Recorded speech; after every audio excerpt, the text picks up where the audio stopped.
로마 시대는 직접적으로 신약 성경과 밀접한 관련이 있습니다. 그래서 오늘은 이 로마가 처음에 발흥하게 됐던 역사를 짧게 다루고 이 예수님과 또 초대 사도들이 활동했던 그 시기만 좀 집중해서 한 100년 정도만 집중해서 보려고 그래요. 그러니까 약 한 6명 정도의 사람들만 쭉쭉쭉 보고 오늘 강의는 이렇게 짧게 끝내도록 하겠습니다. 자, 유명한 속담이 하나 있죠. 우리 영문과를 나오신 지영자매님께서 한번 읽어주시면 감사하겠습니다. 하셔야 됩니다. 이거 안 하면 안 넘어갈 거예요. 예, 뜻이 뭐죠? 그렇죠. 로마는 하루아침에 이루어지지 않았다라는 어떤 유럽의 속담이 있습니다. 그러니까 우리나라로 치면 뭐라 할 수 있을까요? 아무튼 뭐 그런 겁니다. 뭐 그러니까 제가 준비를 하는데 기억이 안 나요. 죄송해요. 그러니까 그 걸음걸음이 중요하다는 거죠. 하루아침에 뚝딱 완성되는 게 아니라 오랜 시간 공을 들여야 완성된다는 거죠. 네, 그렇죠. 그렇게 뭐 볼 수 있는 거죠. 자, 좋아요. 자, 이 로마의 역사를 보면 이 조그만 빨간색이 로마였어요. 이 로마가 오랜 시간을 거쳐서 이렇게 어마어마한 제국으로 성장하게 됩니다. 이 역사를 잠깐 짧게 살펴보도록 하겠습니다. 혹시 모물루스란 이야기 혹시 아시나요? 뭐죠? 자, 이제 기원전 8세기 이 로물루스와 그의 동생이었던 레무스가 이제 그 로마에 있는 강에 버려져요. 근데 그 강에서 그 늑대인가요? 늑대가 와서 자신의 그 젖을 물림으로써 그 두 형제가 크게 되고 그 두 형제의 첫째 형이었던 이 레몰루스가 로마의 왕이 된다는 어떤 그런 신화입니다. 우리나라의 단군 신화 같은 이야기예요. 이 기원전 8세기 때 이제 로마가 처음으로 이제 시작이 되는데 이 기원전 8세기를 이스라엘에 적용을 시켜 보면 이미 이스라엘의 전성기가 끝난 다음이에요. 그러니까 이제 기원전 1010년경이 다윗이 왕이 된 때니까 기원전 8세기면 이사야인가요? 예레미야인가요? 이제 그 선지자들이 한창 활동하고 있을 시기. 그러니까 어떻게 보면 한참 뒤처진 역사를 갖고 있는 게 바로 로마였습니다. 아무튼 이 로마가 기원전 753년에 이제 처음으로 이제 왕이 통치하게 되는 어떤 그런 역사를 갖고 시작하게 됩니다. 자, 그러다가 기원전 509년 건너뛰었죠. 한 230년 정도. 509년 처음으로 공화정이 만들어집니다. 공화정은 이제 그러니까 제정은 왕이 다스리는 정치 형태라면 공화정은 왕이 없는 거죠. 백성들이 모여서 서민들이 모여서 자신들의 어떤 앞으로의 그런 정치적 결정을 했던 그 우리가 어떤 그 역사 시간에 배웠던 도편 추방제 그런 것이 다 이때 있었던 겁니다. 원로원이 다 이때 만들어지게 된 겁니다. 굉장히 빠르죠. 민주주의의 시초라고 할 수 있습니다. 자, 그랬던 이 나라가 기원전 272년에 이탈리아 반도를 통일하게 됩니다. 지도를 찾아봤는데 지도가 없어요. 죄송해요. 이탈리아 반도를 통일하게 돼요. 자, 그리고 나서 이제 그 유명한 포에니 전쟁이 일어나게 됩니다. 이 포에니 뜻이 뭐냐면 이 페니키아인을 포에니라고 불렀대요. 그러니까 즉 페니키아인들과 이제 전쟁을 하게 된 건데 이 페니키아인들은 세계 최초로 철을 사용했던 민족입니다. 철기 시대가 이제 시작하게 된 거죠. 아무튼 이 시기 이 포에니는 이 남쪽 이 아프리카 북아프리카 지역에서 활동했던 사람들이었는데 이 사람들과 전쟁을 하게 됩니다. 무려 3번의 전쟁을 하게 돼요. 120년 동안. 1차 전쟁, 자, 그리고 이제 2차 전쟁은 그 유명한 한니발과의 전쟁인 거죠. 2차 전쟁이 있었습니다. 그리고 이제 3차 전쟁까지 치르게 되죠. 이 3차 전쟁까지 치르게 되면서 이 로마는 그 지중해를 완전 장악하게 돼요. 그러니까 북쪽에는 유럽이 있고 남쪽에는 아프리카가 있는 그 사이에 끼어있는 그 지중해를 로마가 완전히 독점하게 됩니다. 그럼으로써 이제 로마가 전 세계로 뻗어나갈 수 있는 어떤 그런 발판, 기틀을 마련하게 된 거죠. 아무튼 이 포에니 전쟁, 이 사이에 있었던 또 하나의 전쟁이 있었는데 그게 바로 로마랑 셀루코스 전쟁이었죠. 그 안티오코스 4세의 아빠였던 그 안티오코스 3세랑 로마랑 붙었던 그 전쟁 혹시 기억나시나요? 기억 안 나시는 것 같아요. 아무튼 그 전쟁도 이 시기 때에 있었습니다. 자, 아무튼 이 지중해의 모든 패권을 쥐게 된 로마는 이제 날이 가면 갈수록 이제 그 성장이 급부상하게 됐는데 이 문제는 뭐냐면 이 로마가 완전한 통일 형태는 아니었어요. 그러니까 나라는 커졌는데 안정적이지가 않았다는 겁니다. 그래서 수많은 개혁들이 일어나는데 그 중에 대표적인 게 바로 기원전 107년에 있었던 이 가이우스 마리우스의 군제 개혁이에요. 뭐냐면 이 당시 로마는 징병제였습니다. 징병제. 그러니까 예를 들어서 우리나라랑 똑같은 거죠. 지금 모든 남자들을 군대로 다 끌고 가는 거죠. 근데 이 마리우스가 이제 모병제로 바꾸게 됩니다. 이 징병제의 특징이 이제 뭐였냐면 그러니까 뭐라 설명해야 되지? 그러니까 귀족들만이 할 수 있었어요. 그러니까 어느 정도 돈이 있고 사회적 어떤 명예가 있는 그런 귀족들만을 징병해서 이제 군대를 돌렸단 말이에요. 근데 이 문제가 뭐냐면 그 모든 사람들이 자신이 그 자신을 보호할 갑옷이나 무기를 스스로 준비한 채로 징병을 가야 되는 거예요. 그러니까 예를 들어서 제가 이 당시 때 군대를 가게 되면 제가 제 스스로 군복과 총을 준비해서 군대에 들어가야 되는 거예요. 그러니까 당연히 군사력이 떨어질 수밖에 없죠. 이러한 것을 이제 개혁하게 됩니다. 모병제로 바꾸면서 이 정부가 이 백성들에게 이제 무기를 주게 된 거죠. 군대에 입대하게 되면 무기도 주고 군복도 주고 어떤 이런 걸 하게 된 건데, 이 로마를 비롯한 이 고대 사회는 이 군대에서 공을 세워야 이제 가장 빠르게 가장 안정적으로 이 신분 상승이 가능했습니다. 그래서 이때부터 이 로마의 군사력이 엄청나게 이제 발전하게 됩니다. 성장하게 된 거죠. 많은 사람들이 자신의 신분 세탁을 위해서 또는 어떤 신분 상승을 위해서 군에 입대해서 큰 공들을 세우게 됩니다. 자, 그 다음으로는 이제 동맹시 전쟁이란 건데, 이 91년도 기원전 91년에 어떤 일이 있었냐면 호민관이었던 두루수스라는 사람이 이 이탈리아 반도 안에 있는 이 로마와의 동맹을 맺고 있는 시에 로마 시민권을 주자라는 어떤 그런 얘기를 했습니다. 그러니까 이 불안정한 로마를 어떻게든 하나로 결속시키려고 했던 어떤 그런 움직임이었죠. 근데 이게 반대가 됩니다. 원로원에서 기각되고 이걸 주장했던 두루수스가 죽임을 당해요. 그러니까 이 이탈리아 반도 안에 있던 수많은 동맹시들이 반란을 일으키게 된 겁니다. 이게 이제 동맹시 전쟁인데, 이제 이름으로써 이제 아차 싶었던 로마는 바로 그 다음에인 90년에 이 이탈리아 반도 안에 있는 동맹시들에게 로마 시민권을 주게 되죠. 이름으로써 이제 로마 시민권이 이제 이탈리아 반도 전역으로 이제 확대되게 됩니다. 그러면서 더 시간이 흘러서는 로마가 다스리고 있는 주요 그 속주들에게도 이제 로마 시민권을 주게 되죠.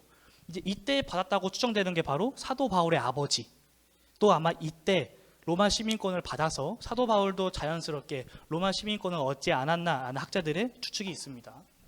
자, 그리고 나서 73년 스파르타쿠스의 난이 일어나죠. 되게 유명한 거죠. 제3차 노예 전쟁이라고 하는데 노예들이 들고 일어났습니다. 아무튼 이런 복잡한 시기를 거치면서 로마가 점점 성장했는데, 이 유대, 이스라엘과 직접적으로 연관이 있는 것은 이제 이때부터입니다. 기원전 64년 폼페이우스 장군이 이끄는 군대가 이제 셀레우코스 왕조를 정복하게 되죠. 셀레우코스 왕조는 그럼으로써 둘로 나눠지는데, 동쪽은 이제 파르티아 왕국이 들어서게 되고, 서쪽 이 시리아 지역은 이제 로마가 먹게 됩니다. 이렇게 되고 그 다음에인 63년 폼페이우스 장군이 이제 예루살렘으로 쳐들어오죠. 이때 이제 끌려갔던 사람이 아리스토블루스 2세였죠. 우리 하스본 왕조 할 때. 자, 이렇게 돼서 이제 예루살렘도 정복하게 되고, 61년에는 이제 뭐 요 밑에는 이집트라든지 이런 지역까지 다 점령하게 됩니다. 그러니까 지금 요 지도에 있는 것처럼 이 로마가 이 지중해 전역을 완전히 다 통치하게 되는 이제 양상이 된 거죠. 자, 이제부터 굉장히 중요한 얘기입니다. 지금부터 이제 6명의 사람들을 쭉쭉쭉쭉 훑으면서 갈게요. 첫 번째 사람은 이제 율리우스 카이사르라는 사람입니다. 율리우스 카이사르. 혹시 들어보셨나요? 카이사르란 말 들어보셨나요? 카이사르? 혹시 어떤 뜻인지 아시나요? 카이사르가 이제 황제, 왕이란 이제 용어인데, 정확히 말하면 카이사르는 그냥 성이에요. 그러니까 저로 치면 박인 거죠. 박. 목사님으로 치면 정인 거고. 근데 그게 이제 왕을 뜻하는 호칭으로 이제 이때 만들어지게 됩니다. 자, 율리우스 카이사르랑 이 폼페이우스를 우리가 지난주에 잠깐 다뤘었는데, 이 율리우스 카이사르는 이 지금 프랑스 지역, 이 갈리아 지역을 다스렸던 사람이고, 폼페이우스는 우리가 방금 봤던 것처럼 64년도에 이 시리아 그리고 이스라엘, 이 이집트 지역을 정복했던 사람이었죠. 이 둘이 이제 내전이 일어나게 됩니다. 내전이 일어나게 됨으로써 이제 누구죠? 폼페이우스가 죽고 이제 율리우스 카이사르가 이제 제1인자로 등극하게 된 거죠. 근데 이 율리우스 카이사르는 어떤 사람이었냐면 굉장히 강압적이고 폭력적인 사람이었어요. 자신의 군대를 이끌고 로마 원론에 쳐들어가서, 우리로 치면 국회 사상에 쳐들어가서 자신에게 종신독재관이라는 그 호칭을 주게끔 합니다. 그러니까 1인자가 된 거예요. 왕은 아니지만 왕과 비슷한 어떤 그런 역사를 갖게끔 만든 거죠. 그러니까 기원전 509년부터 이어져 오던 로마의 그 공화정이 이제 막을 내리게 된 사건입니다. 그런데 이 율리우스 카이사르가 죽게 돼요. 누구에게 죽냐면 이 스카우스라는 사람에게 마르코 광장에서 죽게 됩니다. 자, 이 사람이 죽게 되자 이 사람의 오른팔이었던 안토니우스라는 사람이 이제 권력을 잡으려고 하죠. 이 안토니우스가 권력을 잡으려고 했는데 이때 이제 로마에서 어떤 움직임이 있었냐면 이 율리우스 카이사르가 그 백성들에게는 굉장한 인기가 있었어요. 인기가 있었고 이제 원로원은 그를 좀 증오했었죠. 아무래도 자신의 권력을 빼앗아 갔으니까. 근데 이 율리우스 카이사르가 죽고 나서 어떤 일이 있었냐면 그의 유언장이 발견되는데 그의 유언장에 이렇게 기록이 되어 있다고 해요. 그 율리우스 카이사르의 유언에 보면 모든 로마 시민들에게 300세르테르티우스의 돈을 지급하도록 했는데 이게 300세르테르티우스가 그러니까 그 당시 로마 노동자들의 3개월치 임금이라고 하더라고요. 그러니까 우리로 치면 약 한 750만 원에서 900만 원에 가까운 돈을 모든 로마 시민들에게 자신이 죽으면 전해줘라라는 어떤 유언장이 발견되게 됩니다. 이로써 모든 로마 시민들이 이제 분노하게 되죠. 누가 저 카이사르를 죽였냐? 누가 우리의 종신 독재관을 죽였냐? 이러면서 막 로마가 이렇게 막 들끓고 있던 시기, 그의 오른팔이었던 안토니우스가 자신이 왕이 되기 위해서 세력을 규합하게 됩니다. 규합해서 막 정치적 활동을 하고 있는 그 시기에 어떤 일이 발생하냐면 이 율리우스 카이사르의 또 다른 유언장이 발견돼요. 그 유언장에는 뭐라고 적혀 있었냐면 자신의 부하 안토니우스가 아니라 자신의 조카였던 옥타비아누스에게 왕위를 물려주라는 어떤 그런 유언장이 발견되게 됩니다. 이때부터 이제 옥타비아누스랑 안토니우스의 내전이 일어나게 된 거죠. 근데 이 당시 옥타비아누스는 18살이었고 그리고 안토니우스는 38살이었습니다. 그러니까 원로원 입장에서는 이 옥타비아누스보다는 이 안토니우스를 지금 처리하는 게 더 우선인 거예요. 그래서 자신의 어떤 그런 원로원이 군대를 모아서 이 안토니우스를 치러 갔죠. 치러 갔는데 이 옥타비아누스가 굉장히 똑똑한 사람이었어요. 어떻게 하냐면 계략을 써서 그 원로원 사람들을 다 쳐버리고 이 안토니우스랑 동맹을 맺게 됩니다. 그러면서 이제 제2차 삼두 정치가 시작되게 된 거죠. 아무튼 이렇게 되면서 이 로마에 그 큰 세 명이 있었는데 이때 옥타비아누스, 안토니우스, 그리고 다른 한 사람이 레피두스입니다. 레피두스는 중요하지 않아요. 아무튼 이 세 사람이 이 로마 제국을 세 개의 영역으로 나눠서 각각 통치를 하게 돼요. 근데 이때 어떤 일이 있었냐면 이 안토니우스가 이집트에 있는 클레오파트라 7세를 굉장히 사랑하게 됩니다.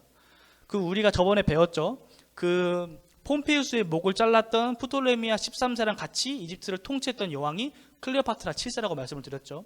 이 클레오파트라 7세를 보고 굉장한 사랑에 빠집니다. 그래서 이 로마보다 이집트에 더 우호적인 어떤 정책을 펼치고 통치를 하게 돼요. 그러자 이 옥타비아누스가 그걸 빌미 삼아서 전쟁을 하게 되죠. 아무튼 이름으로써 이제 안토니우스가 죽임을 당하게 됩니다. 자, 이런 상황 가운데서 로마 원로원은 어떤 걱정을 했냐면 이 옥타비아누스가 전에 있었던 카이사르처럼 다시 한번 종신 독재관이라는 어떤 그런 걸 할까봐, 다시 한번 군대의 힘에 의해서 로마를 통치할까봐 굉장히 두려워합니다. 근데 이때 옥타비아누스가 어떤 정책을 펼치냐면 옥타비아누스가 이렇게 말을 했다고 해요. 모든 것을 원로원과 로마 시민에게 맡기겠다라는 이렇게 발언을 하게 됩니다.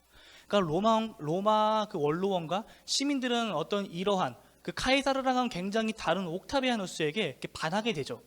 근데 제가 아까 옥타비아누스가 굉장히 똑똑한 사람이라고 했죠. 옥타비아누스가 무작정 이렇게 한 게 아니에요. 사실 옥타비아누스는 자신을 제1시민으로 규정을 해놨어요. 그러니까 아무도 자신의 말에 반대를 할 수 없습니다.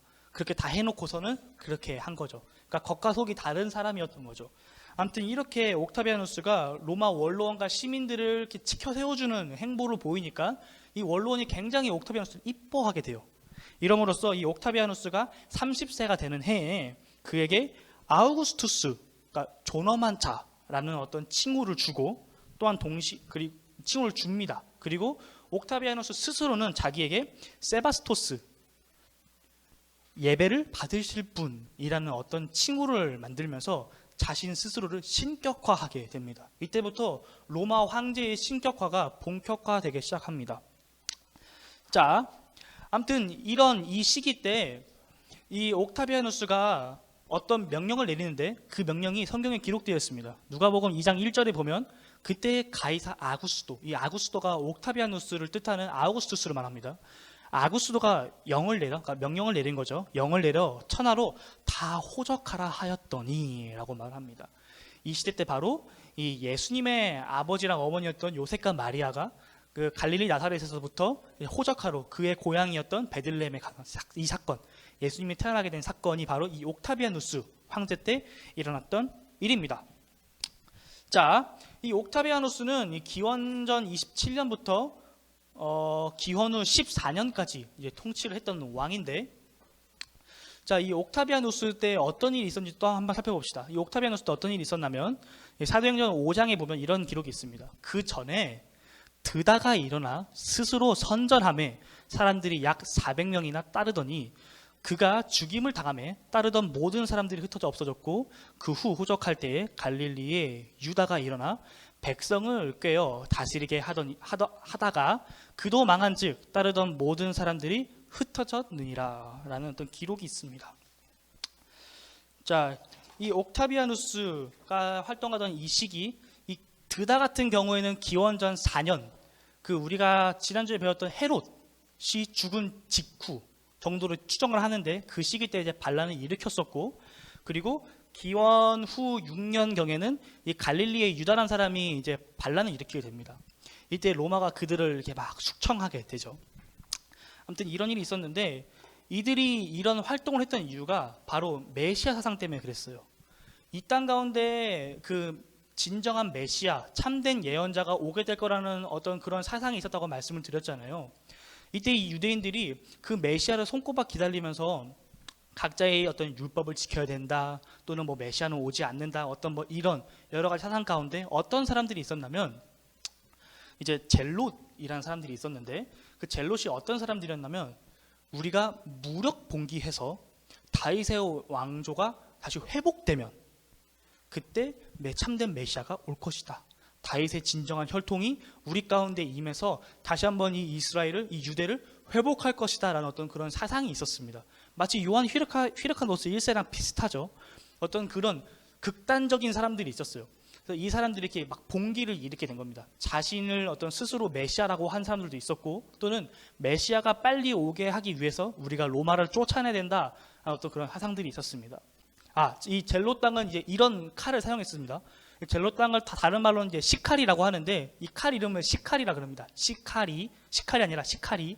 이 사람들께 차고 다니면서 이 앞에 뭐 로마의 앞잡이가 있다, 그러면 이제 가서 찔러 죽이고 어떤 이런 활동을 했던 사람들이죠. 이 수많은 사람들 다 십자가에 못 박혔습니다. 약 한 800명의 사람들이 수백 킬로미터에 이어지는 십자가 행렬에 다 못 박혀 있었다라는 어떤 로마의 기록들이 있습니다. 이 시기가 바로 예수님께서 청년 시기를 보냈던 시기예요. 이 동시대를 살았던 청소년 또는 청년 예수님은 이런 상황 가운데서 어떠한 생각을 하면서 사셨을까요? 예수님의 고민이 뭐였을까요? 예수님은 어떤 이런 로마를 어떻게 바라보고 또 이런 유대인들을 어떻게 바라봤을까요? 이런 생각을 하면서 그 다음을 계속 보면 좋을 것 같습니다. 자, 그 다음 사람은 이제 티베리우스 왕입니다. 티베리우스는 이 옥타비아누스의 양자였어요. 그러니까 엄밀히 따지면 자기가 왕이 될 수 없는 사람인데, 굉장히 복잡한 어떤 그런 역사 가운데서 자기가 왕이 되게 됩니다. 그러니까 이 사람은 두려운 거예요. 나는 왕이 될 수 없는 사람인데, 나는 친자식도 아닌 양자에다가 우리 집안이 어떤 유력한 가문도 아닌데, 어떤 이런 상황 가운데서 이제 왕이 되게 됩니다. 그리고 심지어 수많은 우여곡절도 있었어요. 그러다 보니까 이 사람은 어떤 그런 심한 열등감 때문에 그 옥타비아누스랑은 굉장히 다른 정치를 펼치게 돼요. 어떻게 하냐면, 일단 황제의 신격화를 거부하게 됩니다. 그러니까 황제를 신으로, 그러니까 자기 스스로를 나는 신이다가 아니라 나는 한낱 인간에 불과해, 어떤 이런 생각을 갖게 된 거죠. 그리고 또한 엄격한 분위기를 만들어서 공포 정치를 하게 됩니다. 로마인들은 그 당시에 되게 향락적인 문화를 즐겼거든요. 그러니까 콜로세움이라든지 어떤 이런 검투사 경기, 뭐 이런 걸 이제 관람하면서 지냈던 그런 향락적인 삶을 살았는데, 그런 걸 다 금지시켜 버립니다. 그리고 그 로마인들의 이야기 아시죠? 그 부자들은 음식을 먹고 어떤 깃털이나 자신의 손가락을 이 목구멍에 집어넣어서 다시 토한 다음에 다시 음식을 먹잖아요. 다른 음식들을. 어떤 그런 사치들을 금지시켜 버립니다. 그리고 나서 이 사람이 운둔적인 생활을 해버리게 돼요. 로마 옆에 있는 섬에 들어가서 섬에서 통치하게 됩니다. 어떤 이런 상황이 발생하게 되자 로마인들이 이 사람이 죽기만을 기다려요. 티베리우스 황제가 빨리 죽었으면 좋겠다. 빨리 죽었으면 좋겠다. 어떤 이런 일이 있게 된 거죠. 이 당시 때 가장 중요한 사건이 하나 있었는데, 가장 중요한 사건이 뭐냐면, 자, 바로 예수님께서 십자가에 못 박혀 돌아가셨다라는 거죠. 이 티베리우스는 이제 성경에 이렇게 기록되어 있습니다. 누가복음 3장 1절에 디베르 황제라고 이제 기록이 되어 있는데, 아무튼 이 시대 때 이 티베리우스의 최측근에 있었던 세자누스라는 사람이 있었고, 그 세자누스의 가장 최측근에 있었던 사람이 본디오 빌라도였습니다. 근데 문제는 뭐냐면 이 세자누스가 반란을 꾀하다가 어떠한 이러한 티베리우스 황제의 못마땅한 정치에 반란을 꾀하다가 발각돼서 죽어요. 그러니까 이제 본디오 빌라도는 자신도 같이 처형당할 위기에 있는 거죠. 하지만 이 본디오 빌라도의 이제 혐의가 없음이 밝혀졌기 때문에 안전한 상태였어요. 하지만 꼬투리를 하나라도 잡히게 되면 자기도 이제 목이 달아나는 상황이 돼버린 거죠. 이 당시 기록에 보면 이 전국으로 흩어졌던 그 총독들이 다스리던 그 지역에서 반란이 일어나게 되면 총독이 로마로 소환이 됐대요. 소환이 돼서 이 왕에게 어떠한 일이 있었기에 그러한 반란이 일어나게 됐는지 낱낱이 고해야 되는 상황이 발생된 거예요. 쉽게 말해서 이런 거죠. 이렇게 생각하면 좋을 것 같아요. 인천 서구 장님이 계셨어요. 근데 그분이 잘못을 했는데, 잘못을 해서 인천시장에게 불려가는 게 아니라 청와대로 불려가게 되는 어떤 그런 꼴인 거죠. 그러니까 본디오 빌라도는 어떻게든 유대에서 반란이 일어나지 않도록 그 사람들이 원하는 걸 들어줘야 되는 입장인 거였어요. 채찍질을 하기보다는 당근을 줘야 되는 때였다는 거죠. 이때 이제 수많은 유대인들이 몰려와서 예수를 십자가에 못 박으라 라는 어떤 그러한 요구를 하게 되죠. 명령을 하게 되죠. 그러자 이 본디오 빌라도는 자기에게는 아무런 죄가 없다는 듯이 예수님을 십자가에 못 박도록 이렇게 방관한 어떤 그런 일이 일어나게 됩니다. 자, 그 다음 왕은 갈라굴라 왕입니다. 갈라굴라 왕이 이제 즉위한 다음에는 이 티베리우스 황제가 했었던 그 모든 걸 다시 금지시키고 다시 그 카이사르가 했던 향락적인 그리고 뭔가 사치스러운 그런 로마의 문화가 다시 돌아가게 됩니다. 왕이 되고 약 7개월 동안 잔치를 벌이게 돼요. 로마인들 미쳤죠. 너무 행복해요. 행복한 나라를 살고 있는데 남쪽 이집트 땅에 있었던 알렉산드리아에서 폭동이 일어나게 됩니다. 어떤 폭동이 일어나게 되냐면 유대인과 그리스인이 서로 치고받고 싸우게 돼요. 자, 이 그리스인을 잘 보셔야 되는데 나중에 또 나옵니다. 이 유대인들이 알렉산드리아에서 어떤 상업, 교육, 어떤 이러한 일들을 했었어요. 그러니까 그런 일에 종사를 했었는데 이 그리스인들이 뒤늦게 거기에 이제 합류하게 됩니다. 그리스인들도 와서 이제 물건을 팔고 교육하고 어떤 이런 일들을 하게 되죠. 근데 이 그리스인들 입장에서는 이 먼저 선점하고 있었던 유대인들이 마음에 안 드는 거예요. 그러니까 그들의 그 예민한 부분을 이제 공격하게 되는 거죠. 어떻게 공격을 했었냐면 이런 기록이 있습니다.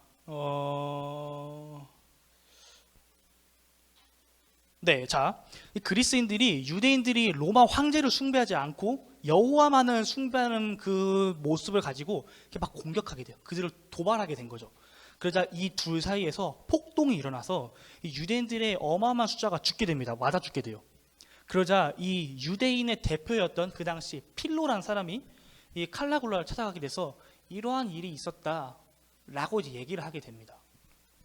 그런데 이 칼라굴라가 그걸 무시합니다. 완전히 무시해서 이 유대인들이 막 빡치게 되는 거죠. 쉽게 말해서. 그러면서 이 칼라굴라가 뭐라 그러냐면 난 너희 유대인들이 이해가 되지 않는다. 너희는 왜 신을 한 명만 섬기냐? 어떤 이런 질문과 함께 너희는 왜 그 형상이 없는 신을 섬기냐라는 어떤 반대로 의문을 품고 유대인들을 조롱하게 됩니다. 이 필로가 아무런 성과 없이 다시 알렉산드리아로 돌아오게 돼요. 그러자 이 그리스인들이 더욱더 강하게 괴롭히기 시작합니다.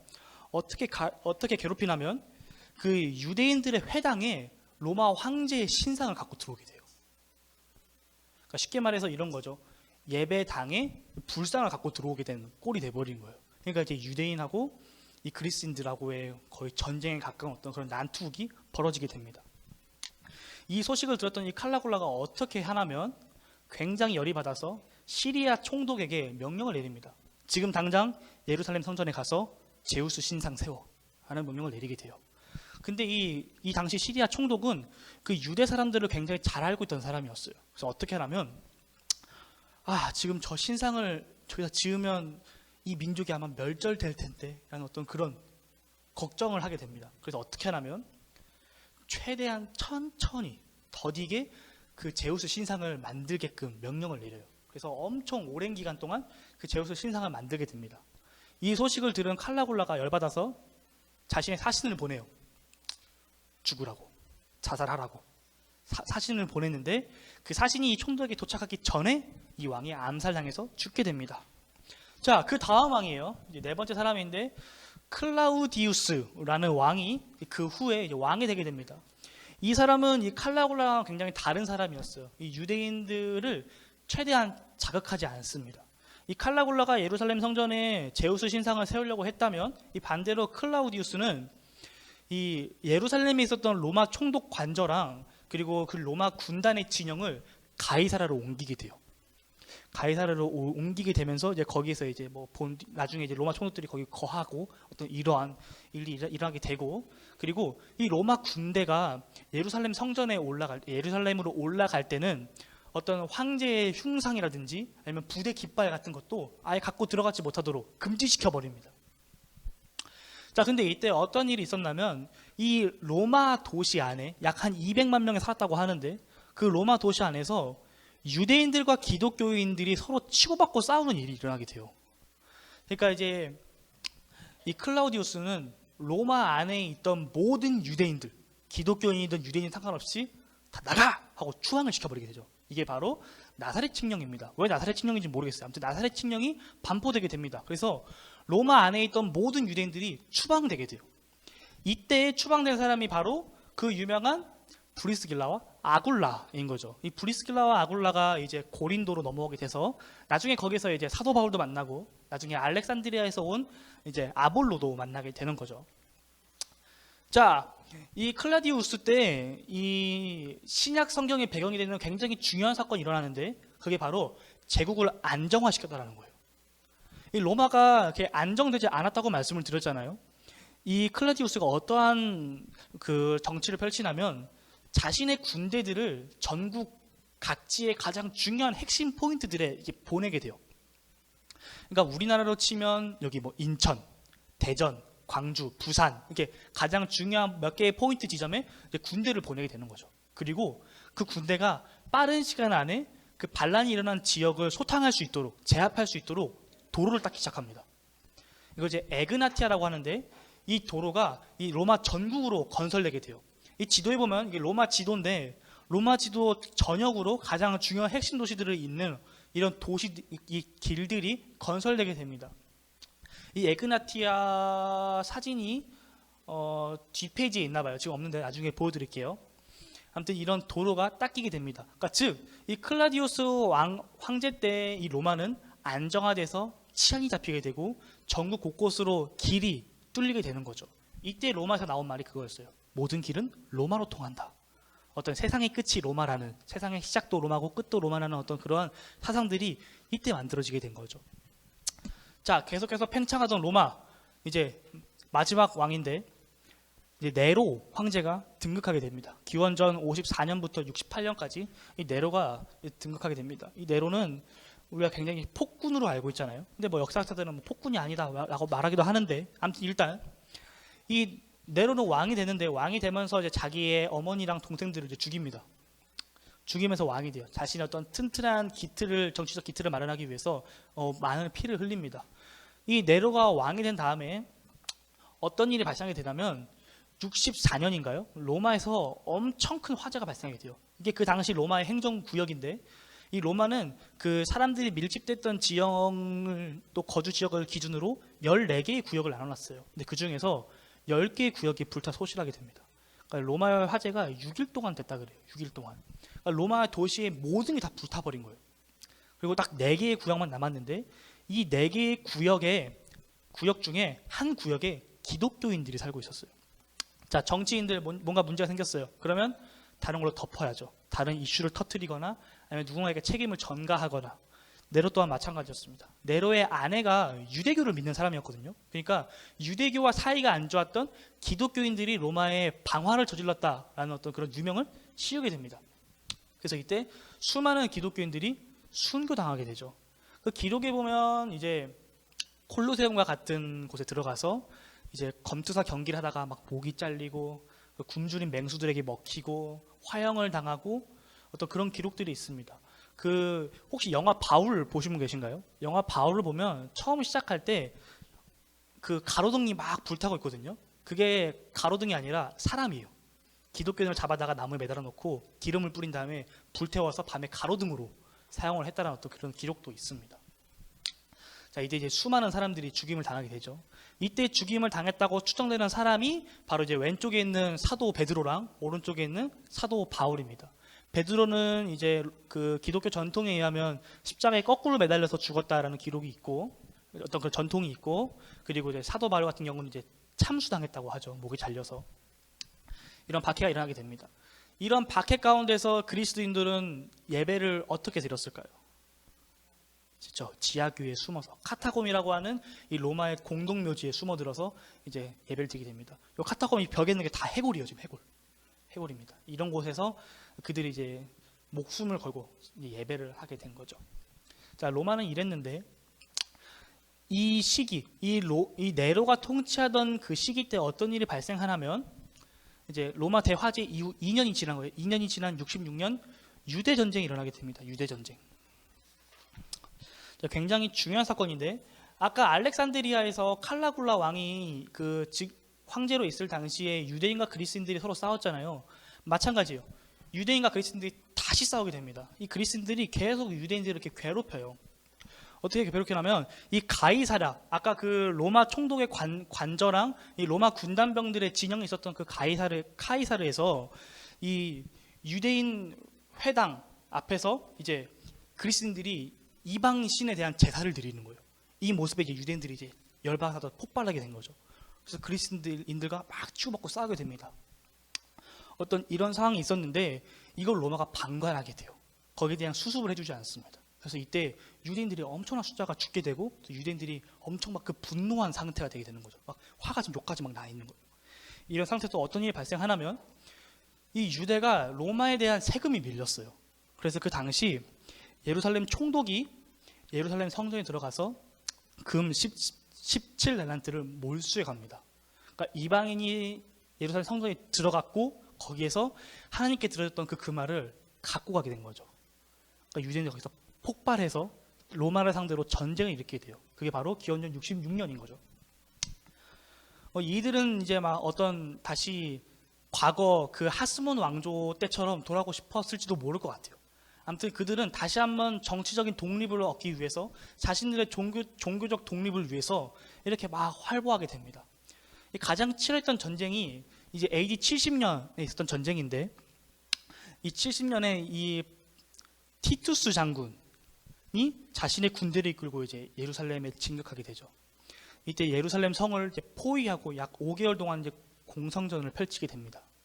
이때 이제 기록에 따르면 약 10만 명 정도가 포로로 끌려가게 되고 100만 명 넘는 사람들이 로마군에 의해서 죽임을 당했다는 어떤 기록이 있습니다. 지금 옆에 있는 이 그림이 이 예루살렘 성전이에요. 그러니까 예루살렘 성전이 로마군에 의해 짓밟히게 되는 어떤 그런, 그러니까 예수님께서 예언하셨던 성전 파괴에 대한 게 이제 실현되게 된 거죠. 성취된 겁니다. 자, 지금 이게 지금 예루살렘에 있는 그 통곡의 벽이라는 곳이에요. 한번 좀 보셨죠? 얼마 전에 그 미국 대통령도 가서 기도했잖아요. 그렇죠? 근데 지금 요 성벽이 지금 요 성전에 지금 여기 요 부분이에요. 요 부분. 요 부분. 그러니까 아주 일부만 남아 있는 건데, 이 기록에 의하면 이 티투스 장군이 예루살렘 성전을 파괴할 때 서쪽 벽의 일부를 남겨놓으라고 했다고 합니다. 그 이유는 모든 걸 다 허물어 버리면 자신이 그걸 무너뜨렸다는 증거가 없기 때문에 그 증거를 남기기 위해서 서쪽 벽의 일부만 남겨놓으라고 했다고 합니다. 자, 지금 이게 예루살렘 그러니까 지금 이게 통곡의 벽인데, 요 지금 빨간 색깔 표시된 거 보이시나요? 그 밑에 부분이 이제 헤롯 때에 지어졌던 성벽이에요. 근데 되게 낮죠? 옆에 그림 보면 되게 높은데, 지금 이게 요 밑에 다리 보시나요? 아치형 다리? 이 아치형 다리가 요 왼쪽에 이렇게 살짝 튀어나와 있어요. 그러니까 지금 밑에 이만큼이 더 있는 거예요. 그러니까 지하 공간이 더 있는 거죠. 그 위에 땅이 매립된 거죠. 그러니까 실제로는 그 어마어마한 높이, 60m의 높이가 다 무너지고 지금 요만큼만 남아있게 된 겁니다. 자, 그 기록에 보면 이런 것도 있어요. 예수님께서 그 성전이 파괴될 때 돌 위에 돌 하나도 남아있지 않게 될 거라는 말을 하셨잖아요. 이 로마 군들이 이 예루살렘 성전을 파괴할 때 그 기록에 보면, 그러니까 너무 오랫동안 지속된 그 전쟁에 로마인들이 막 폭발하게 돼요. 그래서 이 성전을 불태우게 되는데, 성전이 이 겉면이 이제 금이었거든요.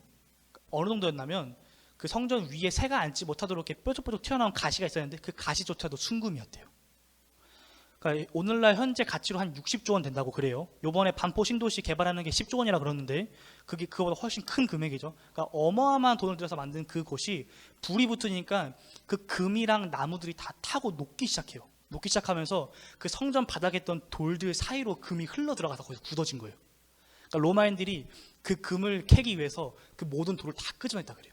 성전의 돌을. 그래서 성전에 그 돌 위에 돌 하나도 남지 않게 된다라는 그 예수님의 예언이 성취되게 된 거죠.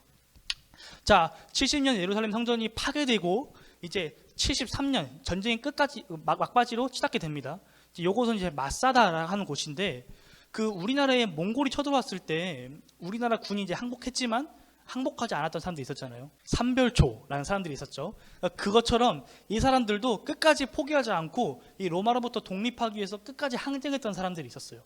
그러니까 70년에 성전이 파괴되면서 유대인들은 거의 다 자포자기 상태였거든요. 근데 이들만큼은 끝까지 남아서 전쟁을 하게 된 거죠.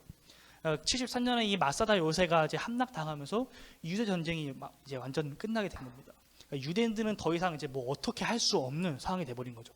예루살렘이 완전히 초토화되게 됩니다. 자, 이 시기, 이런 이 로마 시기, 이 신약 성경에 쓰여졌던 이 시기의 가장 큰 특징이라고 뽑자면 첫 번째로는 로마 시민권입니다. 그러니까 우리나라 사람들도 주민등록증이 있어야 뭔가 이렇게 자유롭게 할 수 있잖아요. 불법 체류 외국인들은 어떻게 뭐 할 수가 없잖아요. 그렇죠?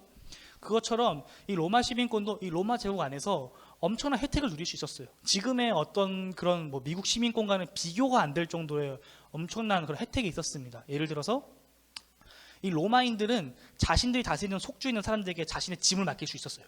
맡기고 5kg까지는 아무런 그 금액 없이 뭐 사용할 수 있다라든지, 또는 뭐 고문이나 어떤 채찍질을 당하지 않는다라든지, 로마 황제에게 상소할 수 있다라든지 어떤 그런 혜택들이 있었습니다. 이 혜택을 잘 활용한 사람이 바로 사도 바울이죠. 사도 바울이 자신이 로마 시민권이 있었음을 성경에서 나타내는 게 몇 번 나오잖아요. 사도 바울이 이걸 잘 활용했었습니다. 두 번째로는 이제 에그나티아, 아까 봤던 그 길이에요. 이 전국으로 뚫려 있는 이 길을 통해서 이 사도 바울을 비롯한 수많은 사도들이 이 길을 통해서 이제 복음을 전파하게 되죠. 그리고 로마 군대가 전국에 있다 보니까 굉장히 치안이 잡히게 돼요. 그러니까 제국이 안정화되게 된 거죠. 심지어 이 폼페우스 장군 때 이 지중해에 있었던 해적들도 다 소탕해 버려요. 그리고 더 이상 어떤 이런 외세 또는 내부의 반란이나 어떤 그런 도적대를 만날 확률이 이제 급격하게 줄게 된 거죠. 이런 상황 가운데서 이제 뭐 예를 들어 사도 바울이 쓴 서신이 오고 가거나 어떤 이런 일들이 이제 이 시기에 많이 활발하게 이루어지게 됩니다. 지금 이게 로마가 만든 에그나티아인데 이 왼쪽에 있는 건 지금도 남아있는 에그나티아예요. 그 당시 때 만들었던 도로가 지금도 남아 있습니다. 그리고 오른쪽은 이제 에그나티아의 어떤 그런 구조인데 이 밑에서부터 차곡차곡 되게 잘 만든 걸 알 수 있죠. 자, 그리고 이 로마시의 특징이 바로 십자가 처형이에요. 십자가 처형. 물론 이게 로마가 처음 시작한 건 아닌데 이 로마가 이거를 적극적으로 활용을 하게 됩니다. 로마는 어떤 정치적인 범죄자들 또는 어떤 그런 큰 죄를 저지른 사람들은 이 십자가에 매달아 놓고 죽였는데, 예수님은 십자가에 못 박혀 돌아가셨잖아요. 근데 십자가에 못 박지 않고 그냥 밧줄로 묶은 경우도 있다 하더라고요. 밧줄로 묶어놓고 그 중동 지역에 사람이 이렇게 매달려 있으면 그 태양볕에 타서 죽는데요. 숨을 못 쉬어서.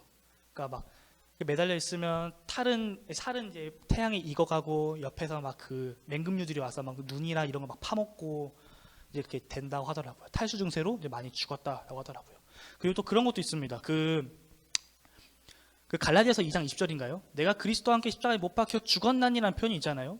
이 당시에 이제 로마가 죄수들을 이제 십자가에 달아놓고 그 사람이 죽기만을 기다리고 있는데 며칠 있었다 그래요.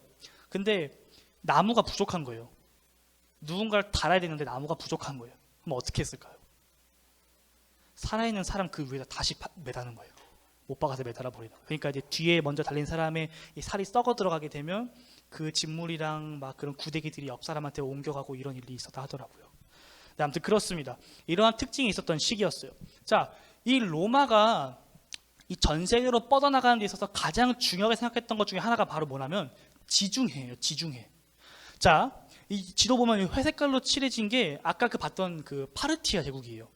그러니까 그 셀레우쿠스 왕조가 서쪽은 로마에게, 동쪽은 파르티아 제국에게 넘어갔다 했잖아요. 이 로마가 파르티아 제국을 한 번도 정복한 적이 없어요. 정복을 못해요. 여러 번 원정을 떠났지만 그만큼 강력한 나라여서 이 로마랑 끊임없이 싸우게 됩니다. 근데 이 파르티아 지역 조금만 밑으로 내려오면 바로 이 유대, 이스라엘이 있는 거예요. 그러니까 지금 이 이스라엘을 로마가 갖고 있지만 이 이스라엘을 빼앗기게 되면 이 파르티아가 언제든지 지중해를 통해서 로마를 쳐들어올 수 있는 지정학적 위치에 이스라엘이 있었던 거예요. 그래서 이 로마는 이곳을 절대 안 빼앗기려고 합니다. 여기 왼쪽에 있는 곳이 바로 로마고 오른쪽에 있는 곳이 파르티아예요. 이 예루살렘 지역만 로마가 꽉 잡게 되면 이 로마 제국 이 사이에 있는 지중해는 완전한 로마의 바다가 되는 거죠.